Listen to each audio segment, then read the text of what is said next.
ತುಂಬ ಜನ ದಕ್ಷಿಣಾಮೂರ್ತಿಯ ಫೋಟೋವನ್ನು ಕೇಳ್ತಿದ್ದೀರಾ, ಹೇಗೆ ಯಾಕೆ ಅನ್ನತಕ್ಕಂಥದ್ದು. ನೆನಪಿಟ್ಟುಕೊಳ್ಳಿ, ಎಲ್ಲ ಮುಕ್ಕೋಟಿ ದೇವತೆಗಳು ಯಾರೂ ಕೂಡ ದಕ್ಷಿಣಕ್ಕೆ ಮುಖ ಮಾಡಿಲ್ಲ.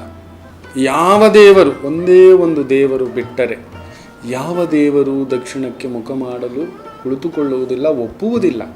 ಯಾಕೆಂದರೆ ದಕ್ಷಿಣ ಅನ್ನುತ್ತಿದ್ದ ಹಾಗೆ ಅವಸಾನ, ಅಂತ್ಯ, ಅಪಮೃತ್ಯು ಅನ್ನತಕ್ಕಂಥದ್ದರ ಸಂಕೇತ. ಅಂಥದ್ದೊಂದು ಪ್ರಭಾವ ನಿಮ್ಮ ಜಾತಕದಲ್ಲಿದೆ, ಈ ಕುಟುಂಬದಲ್ಲಿದೆ. ಮೇಲಿಂದ ಮೇಲೆ ಅವಘಡ, ಮೇಲಿಂದ ಮೇಲೆ ಅಪಘಾತ ಅನ್ನತಕ್ಕಂಥದ್ದಾದರೆ ಆ ಮನೆಯಲ್ಲಿ ದಕ್ಷಿಣಾಮೂರ್ತಿಯ ಫೋಟೋವನ್ನು ತಗೊಬಂದು ಉತ್ತರದ ಗೋಡೆಗೆ ಹಾಕಬೇಕು. ಅದು ದಕ್ಷಿಣಕ್ಕೆ ಮುಖ ಮಾಡಿರಬೇಕು. ಆ ದಕ್ಷಿಣಾಮೂರ್ತಿ ಅಂದರೆ ಶಿವನ ಇನ್ನೊಂದು ಸ್ವರೂಪ.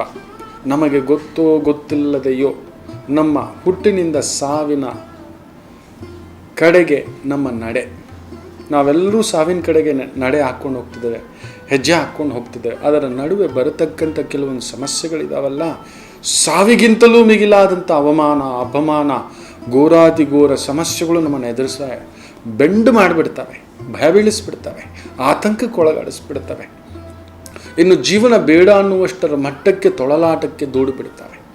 ಸೊ ಅಂಥ ಅನಾಹುತಗಳನ್ನು ತಡೆಯಲಿಕ್ಕೆ ಆ ಪರಮಶಿವ ದಕ್ಷಿಣಾಮೂರ್ತಿ ಸ್ವರೂಪವಾಗಿ ಕುಳಿತಿದ್ದಾನೆ, ಧ್ಯಾನ ಮುದ್ರೆಯಲ್ಲಿ ಕುಳಿತಿದ್ದಾನೆ. ಯಾವುದೇ ಸಮಸ್ಯೆ ಇದ್ದರೂ ನಾನಿದ್ದೇನೆ ಅನ್ನತಕ್ಕಂಥದರ ಒಂದು ಭಾವಕ್ಕೆ ಒಳಗಾಗಿ ಆ ಭಗವಂತ ದಕ್ಷಿಣಕ್ಕೆ ಮುಖ ಮಾಡಿ ನಿಂತಿದ್ದಾನೆ. ಸೊ ಅವನಿಗೆ ನಾವು ಉತ್ತರಕ್ಕೆ ಮುಖ ಮಾಡಿ ಪೂಜೆ ಮಾಡಿದಂತಾಗುತ್ತೆ. ಉತ್ತರ ಅಂದರೆ ಅಭಿವೃದ್ಧಿ.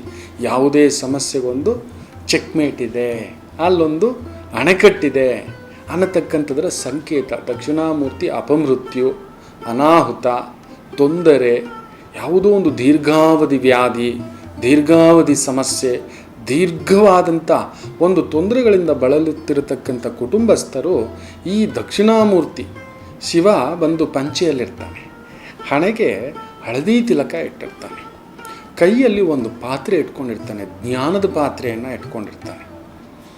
ನಮಗೆ ಜ್ಞಾನ ಯಾವಾಗ ಮಿತಿಮೀರಿ ಹೋಗ್ಬಿಡ್ತೇವೆಯೋ ಅದು ಒಂದು ತೊಂದರೆ ಬಂದಾಗ ನಮ್ಮ ಜ್ಞಾನಕ್ಕೆ ಕತ್ತಲಾಗಿಬಿಡುತ್ತೆ. ಒಂಥರ ನಮಗೆ ನಮ್ಮ ಮೇಲೆ ನಂಬಿಕೆ ಕಳ್ಕೊಬಿಡ್ತವೆ. ಅಂಥ ಒಂದು ನಂಬಿಕೆಯನ್ನು ಕಳೆದುಕೊಳ್ಳುವಂತಹ ಸ್ಥಿತಿಗತಿಗಳು ನಿಮ್ಮ ಜೀವನದಲ್ಲಿ ಮೇಲಿಂದ ಮೇಲೆ ಎದುರಾಗುತ್ತಿದ್ದರೆ ದಕ್ಷಿಣಾಮೂರ್ತಿಯ ಫೋಟೋವನ್ನು ಇಟ್ಟು ಮನೆಯಲ್ಲಿ ಪೂಜೆ ಮಾಡತಕ್ಕಂಥದ್ದು ಮಾಡಿ ಅಂತಹ ಸಮಸ್ಯೆಗಳಿಗೆ ಅದ್ಭುತವಾದಂಥ ಪರಿಷ್ಕಾರ ದೊರೆಯತಕ್ಕಂಥದ್ದಾಗುತ್ತೆ.